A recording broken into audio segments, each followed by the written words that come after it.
I could no longer stay home painting paintings that weren't selling. I actually had to go to work to bring in some money. Not having the proper qualifications, the idea of teaching art never even occurred to me. However, the Yom Kippur War happened, and a colleague asked me to substitute for an art teacher in one of the local schools. I'll try it. When he returned, the principal said, "Stay on with the younger kids." Okay. Shortly after that, two of my artist friends who were teaching at the youth wing of the Israel Museum were leaving, and they said, "Would you take over our classes?" I agreed, little realizing this was the beginning of a very satisfying 24-year career. My good luck was that Ayala Gordon, the founder of the youth wing, and my boss for many years, was more interested in working artists that could teach than in diplomat teachers. And it is with thanks to her that, and the support and freedom and atmosphere that she created, that my colleagues and I could pursue and develop any creative idea that came to us. So when I came across this sentence in my reading, the key element that a teacher communicates to a student is neither experience nor knowledge, it is enthusiasm. I felt that pretty much describes what I was trying to do in the youth wing. From the very beginning, I knew that whatever I do, it had to be meaningful, it had to be fun, and it had to be something the children could relate to and express their feelings with.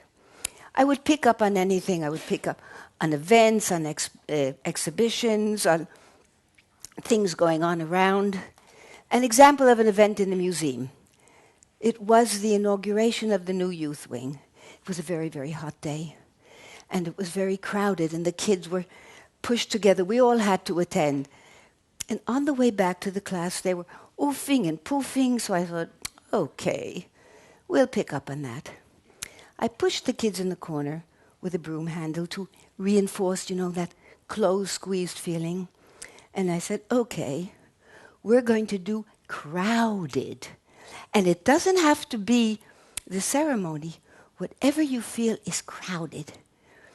And then I had a problem, which I call the fast finisher syndrome. That's a child who usually works very intensely, usually well, is finished way before everybody else. I took the fast finisher, escorted him to the door, escorted him out of the room, and said, "Now we're going to do the opposite of crowded. You're out here. You're all alone. You're not with us. We're all here together. I'll let you in when I'm ready." Close the door. After a few minutes, I opened the door, and I said, "Okay, now do loneliness." When I said that, I felt an anticipation in the class as the other children were already waiting to experience their loneliness. One child I actually left outside and forgot. I have no idea how long I forgot him for. I ran to the door full of apologies, but he seemed to think that it was part of the game. No problem. Fear is an obvious topic to elicit emotions, but even here we had to do quite a lot of talking to get beyond a fish is going to eat me when I'm in the sea, the dark and ghosts. Here are a few examples of some more personal fears. These are the towels in the bathroom that every night take on menacing, threatening faces. And this little girl is afraid to be shot, and I have no comments about the target.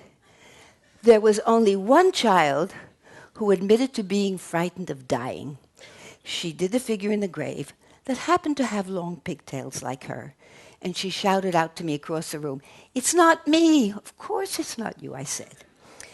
When I came to look at her work, fast finisher she was, I saw that all around the grave it was just totally empty, barren. I said to her, "Tell me, when somebody dies, aren't there mourners?" And she said, "Ah!"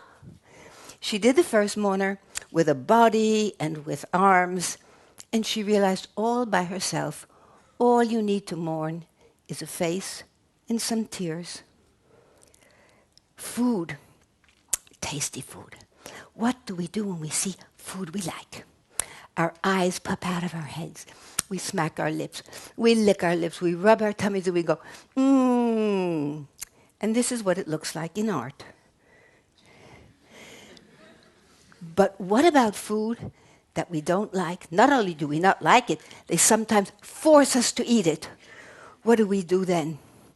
We squint our noses and we squint our eyes and we turn our mouths down in disgust and we put our fingers over our mouths and an array of nauseating, vomiting sounds. Why nobody burst into the class to see the poisoned children, I still can't figure out. But this is what that looks like. The wall was covered with tasty, untasty, and that evening when the adults, who usually are less free in expressing themselves in their artwork, when they looked at this wall, they said, look what the children can do that we have lost. Facial expressions is a theme I worked on throughout the years with all different age groups and many different techniques. It was always begun by a talk and lots of face making. What do we do when we show our expressions? What do we do with our mouth, with our noses, with our eyes, with our foreheads? What do we do when we're surprised? And what do we do when we're hateful and angry? Or sometimes just a bit puzzled. Some of the techniques, this is oil crayons, pastels, woodcuts, paper cuts. The garbage pail kids. A craze going around the country. Children were coming to the class with these cards, to trade them, and I said, ugh. And then I said, wait, we can pick up on this. So I showed them some pictures of Hal Bruta's ridiculous weapons and ridiculous inventions. And I showed them some pages of Mordechai More's etchings, which actually are plays on words.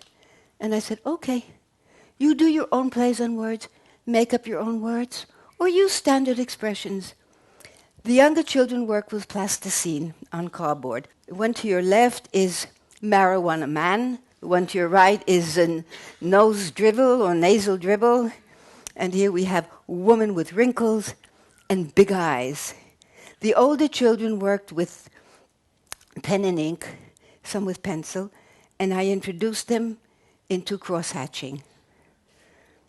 The predator and his prey. That's something the kids should be able to connect up with, but okay, I began it by being, I'm so hungry. If I don't get any food in me, I'm going to die. Switch. Look at all these tasty morsels here. Who shall I devour? The younger children ran under the table, huddled together, squealing. The older children sat uncomfortably by their desks, too mature to do anything so infantile, but not at ease as I prowled around looking. Someone to devour, and then switch. Don't eat me. Please don't eat me. I don't want to be eaten. The younger children worked in gouache, and quite often the prey was just totally covered by color that you couldn't see it. In other instances, there was a heartbreaking confrontation between the predator and its prey. Fast finisher syndrome. What is the last thing the prey sees? Invariably, a huge open mouth, cavernous throat, and long pointed teeth. The older children worked in pencil. The girls were more gentle in their hunting habits. But the boys, animal after animal after animal after animal, and the last thing the prey sees, the mouth, the teeth, and even the serpent-like tongue. But one child said to me, the prey can be attacked from behind. And if that happens, it'll just see a landscape. I said, I think I noticed that the boys were identifying more with the predator and the girls with the prey. Teasing. How can I get that across? Okay, complicated subject. I showed them Guernica. And I said, there was this terrible war. And Picasso, he's from Spain, Guernica's in Spain, and he wanted people to know how terrible war is and how we can stop the war. He said, I'll make a picture, but I won't do it realistically, like a photograph. I'll do it figuratively, so people will be able to see really what's happening, but I'll exaggerate.